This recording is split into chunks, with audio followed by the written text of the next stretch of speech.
সারা জীবনে যে ঘুম পাচ্ছে বলেই তো লাইফটা শেষ করে ফেললে। পরীক্ষা আছে আজকে থেকে, যদি চিন্তা করি আজকে কত 26 তারিখ না, তাহলে এ পাশে আর 4 দিন, ও পাশে আর 30 দিন, 34 দিন আর 5 দিন, আর 39 দিন বাকি আছে। এই 39 দিনে পড়তে হবে কতগুলো সাবজেক্ট জানো? পড়তে হবে কতগুলো subject? Physics, chemistry, math, biology, Bangla, ইংরেজি, প্রত্যেকটা 2টা করে পত্র, 12টা করে সাবজেক্ট, চ্যাপ্টার আছে 49টা, দিন আছে 39টা। একদিনে কি একটা করে চ্যাপ্টার শেষ হচ্ছে? শুধু বই পড়া লাগবে তা কিন্তু না, টেস্ট পেপার সলভ করা লাগবে, মডেল টেস্ট দেওয়া লাগবে, যেগুলোতে সমস্যা আছে সেগুলো রিভিশন করা লাগবে। সময় আছে মাত্র 39 দিন। ঘুম পাচ্ছে, মনোযোগ দিতে পারতেছি না, আড্ডা দিতেছে এক একটা। এরকম করে করে লাইফটা যখন শেষ হয়ে যাবে, তখন যখন এইচএসসি রেজাল্ট খারাপ হবে, বুয়েটের রেজাল্ট দিবে, মেডিকেলের রেজাল্ট দিবে, ঢাকা ইউনিভার্সিটির রেজাল্ট দিবে, কোথাও চান্স হচ্ছে না, আমার কপালটাই খারাপ, আমার সাথেই শুধু সবসময় এরকম কেন হয়, মানে সবসময় আমার সাথেই কেন, আল্লাহ বারবার আমার সাথেই কেন? তো পড়াশোনা করবে না, তোমার সাথে হবে না তো কার সাথে হবে? তুমি যদি ওইভাবে পরিশ্রম না করো, তুমি যদি সঠিক সময় সঠিক পরিশ্রমটা না করো, তো কপাল তো তোমারই পড়বে, তাই না? এই মুহূর্তে যারা মনোযোগ দিয়ে পড়াশোনা করতেছে, কপাল তো তাদের পড়বে না, কপাল পড়বে তোমার। ঘুম পাচ্ছে, মনোযোগ দিতে পারতেছি না, মাথার উপর দিয়ে যাচ্ছে।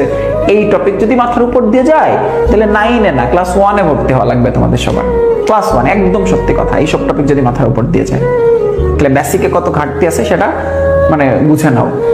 বলতেছি যে এই টপিকের সিকিউ এমসিকিউ সবগুলো আমি ধরে ধরে সলভ করাবো। কেমিস্ট্রি প্রথম পত্র দ্বিতীয় পত্র সবগুলো সিকিউ এমসিকিউ ধরে ধরে পড়াবো। তাও যদি পড়াতে যে বেসিকে সমস্যা হয়, অলরেডি কিন্তু ক্যাপশনে লিংক দেওয়া আছে, প্রত্যেকটা চ্যাপ্টারের সবগুলো বেসিকের ক্লাস দিয়ে দিচ্ছি, বিনিময়ে কোনো টাকা দেওয়া লাগতেছে না। তাও ভাই প্লিজ পড় ভাই পড়। তোমার লাইফটা যদি সুন্দর হয়, তাতে আমার লাভ হবে না, লাভ হবে তোমার এবং তোমার বাবা মায়ের। এতদিনের কষ্ট, এতদিনের পরিশ্রম, এতদিনে তোমাদের পিছনে টাকা ইনভেস্টমেন্টটা, সেটা সার্থক হবে। তো এত বলদ কেন তোমরা, আর এতটা নির্বোধ কেন যে এখনো পড়াশোনা করো না? আগামী বছর এই সময় 2023 সালের এই সেপ্টেম্বর মাসে চাইলেও কি বুয়েটে ভর্তি পরীক্ষা দেওয়া যাবে? চাইলেও কি তুমি মেডিকেলে ভর্তি পরীক্ষা দিতে পারবা? চাইলে কি ঢাকা ইউনিভার্সিটি ভর্তি পরীক্ষা দিতে পারবা? কোনো চেঞ্জ করার সুযোগ নেই, তোমার লাইফ একদম ফিক্সড হয়ে যাবে। আগামী বছর এই সময় লাইফ টোটালি ফিক্সড, আর কোনো চেঞ্জের কোনো সুযোগ নাই। চাইলেও তুমি এইখানে ওইখানে তোমার নামের আগে ইঞ্জিনিয়ার শব্দটা যুক্ত করতে পারবে না, নামের আগে ডক্টর শব্দটা যুক্ত করতে পারবে না। তাহলে যদি সুযোগ থাকে আর মাত্র এই কয়েকটা মাস,